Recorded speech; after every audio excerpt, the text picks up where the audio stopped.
വയനാട് ജില്ലയിലെ മീനങ്ങാടി പഞ്ചായത്താണ് ഇന്ന് തദ്ദേശ തർക്കത്തിലുള്ളത്. 3 തവണ LDF ഭരിച്ച പഞ്ചായത്തിന്റെ ഒറ്റ സീറ്റിന്റെ ലീഡിലാണ് കഴിഞ്ഞ തവണ UDF ഭരണം ഉറപ്പിച്ചത്. തദ്ദേശ തിരഞ്ഞെടുപ്പ് അടുത്തതോടെ വാശിയേറിയ പോരാട്ടത്തിന് ഒരുങ്ങുകയാണ് മുന്നണികൾ.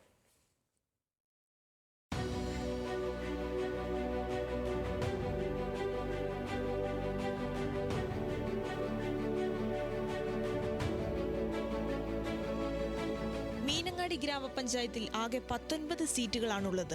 2020 തദ്ദേശ തെരഞ്ഞെടുപ്പിൽ UDF 10ഉം LDF 9 സീറ്റുകളും നേടി. 3 തവണ LDF ഭരിച്ച ഗ്രാമപഞ്ചായത്തിൽ 2020 തെരഞ്ഞെടുപ്പിൽ ഭരണം ലഭിച്ചതോടെ നിരവധി വികസന പദ്ധതികളാണ് UDF നടപ്പിലാക്കിയത്.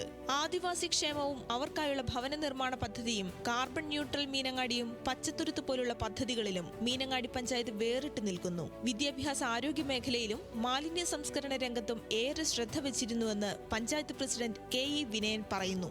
LP തലത്തിൽ ഗ്രാമപഞ്ചായത്ത് സ്വന്തമായി കുട്ടികൾക്ക് വേണ്ടി പാഠപുസ്തകം തയ്യാറാക്കി ആരോഗ്യ മേഖലയിൽ ജീവിതശൈലി രോഗങ്ങൾ അസുഖം വന്നതിന് ശേഷം ചികിത്സിക്കുക എന്നതിനപ്പുറം ഡോക്ടർ അറ്റ് ഡോർ സ്റ്റെപ്പ് എന്ന കാഴ്ചപ്പാടോടുകൂടിയാണ് ആരോഗ്യ സൗഖ്യം പദ്ധതി തുടപ്പിലാക്കിയത്. മാലിന്യ സംസ്കരണത്തിൽ എല്ലാ വീടുകളിലും വാതിൽപ്പടിയിലെത്തി ഹരിതകർമ്മസേന നടത്തുന്ന വാതിൽപ്പടി ശേഖരം സംസ്ഥാനത്ത് തന്നെ സമാനതകളില്ലാത്തതും അതോടൊപ്പം തന്നെ ഏറ്റവും മികച്ച ഹരിതകർമ്മസേനയായി അത് രൂപപ്പെട്ടു. പഞ്ചായത്തിലെ വികസന പദ്ധതികൾക്ക് നിരവധി പുരസ്കാരങ്ങളാണ് ലഭിച്ചത്.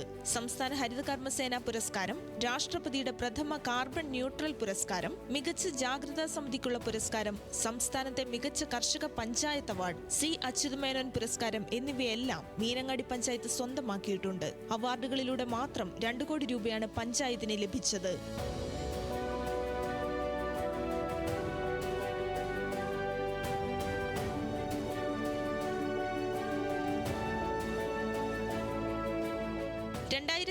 മുതൽ മികച്ച ഗ്രാമപഞ്ചായത്തിനുള്ള സ്വരാജ് ട്രോഫി തുടർച്ചയായി സ്വന്തമാക്കാൻ സാധിച്ചത് UDFന്റെ ആത്മവിശ്വാസം കൂട്ടുന്നു. കഴിഞ്ഞ 5 വർഷത്തെ വികസന പ്രവർത്തനങ്ങൾ ഓരോന്നും എണ്ണി പറഞ്ഞുകൊണ്ടാണ് UDF ഈ തെരഞ്ഞെടുപ്പിനെ നേരിടുന്നത്. ഗ്രാമപഞ്ചായത്തിന് അതിഗുരുതരമായ സാമ്പത്തിക പ്രതിസന്ധി കേന്ദ്ര സംസ്ഥാന ഗവൺമെന്റുകളിൽ നിന്നും കാലാനുസൃതമായി കിട്ടുന്ന തുകയ്ക്കപ്പുറം വർധനവില്ലാത്തതും പുതിയ സ്കീമുകളുടെ അഭാവവുമെല്ലാം ഗ്രാമപഞ്ചായത്തിന്റെ പ്രവർത്തനങ്ങളെ പ്രതികൂലമായി ക്കേണ്ടതാണെങ്കിലും അതിനെ എല്ലാം അതിജീവിച്ചുകൊണ്ട് ജനങ്ങളുടെ പിന്തുണയോടുകൂടി നല്ല രീതിയിൽ മുന്നോട്ട് പോകാൻ കഴിഞ്ഞു. എന്നാൽ പല പദ്ധതികളിലും പോരായ്മകളുണ്ടെന്നും തെരഞ്ഞെടുപ്പ് വാഗ്ദാനങ്ങളിൽ പലതും നടത്തിയില്ലെന്നുമാണ് LDFന്റെ വാദം. മീനങ്ങാടി സ്റ്റേഡിയം അന്താരാഷ്ട്ര നിലവാരത്തിലേക്ക് ഉയർത്തുമെന്ന് വാഗ്ദാനം ചെയ്ത UDF അതിനായി ഒന്നും ചെയ്തില്ലെന്നും LDF പറയുന്നു. LDF ചെയ്ത വികസന പ്രവർത്തനങ്ങളുടെ തുടർച്ചയായാണ് പുരസ്കാരങ്ങൾ ലഭിച്ചതെന്ന് ജനങ്ങൾ മനസ്സിലാക്കുമെന്നും വോട്ട് നൽകുമെന്നും LDF നേതൃത്വം പറയുന്നു. ഈ ഭരണസമിതി പ്രതീക്ഷയ്ക്ക് ഉയർന്നില്ല എന്ന് മാത്രമല്ല ഒന്നും ചെയ്തിട്ടില്ല.